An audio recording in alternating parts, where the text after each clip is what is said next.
আমার ছোট্ট জীবনে আমি শুধু চাইতাম কেউ আমাকে নিঃস্বার্থভাবে ভালোবাসুক, যত্ন করুক, শুধু আমার মানুষ হয়ে থাকুক। ভালোবাসার বেলায় এর চেয়ে বেশি চাওয়া আমার আর কখনোই ছিল না।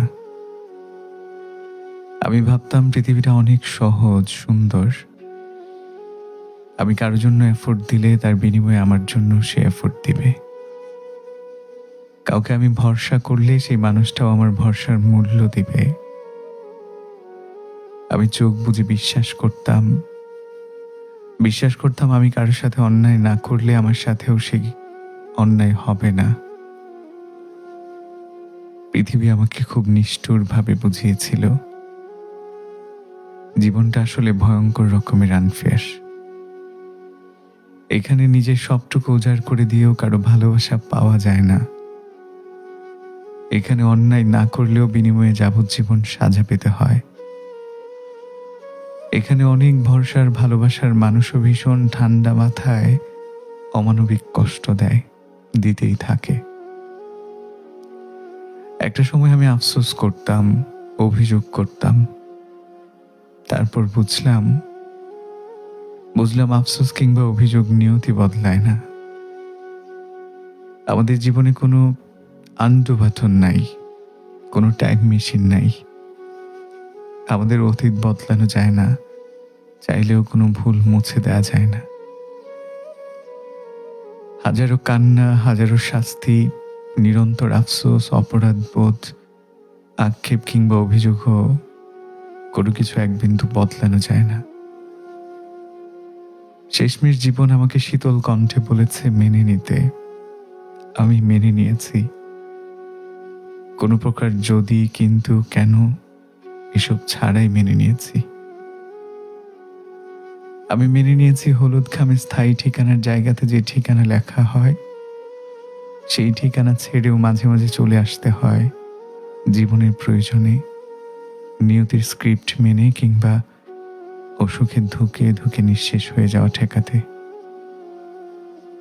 আমার এক বিন্দু অভিযোগ কিংবা আফসোস নেই, কারণ আমার খুব প্রিয় একটা লেখাতে আমি লিখেছিলাম,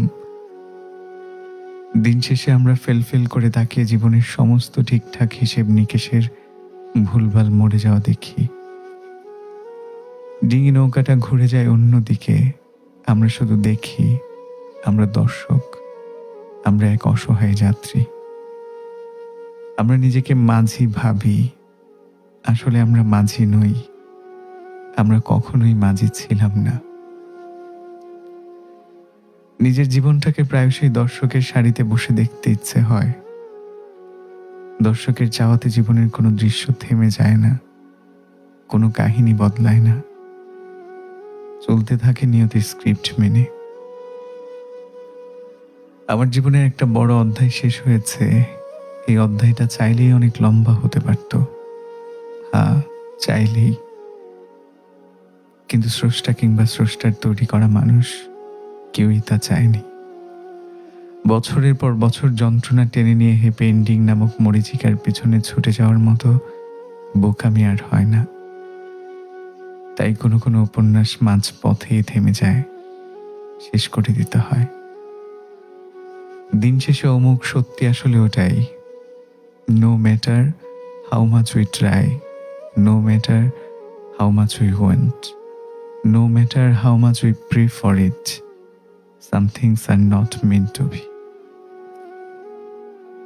আমার গোটা জীবন আমি ফ্রান্স কাফকার একটা কথা বুকে ধারণ করে বেঁচে আছি এবং বেঁচে থাকব।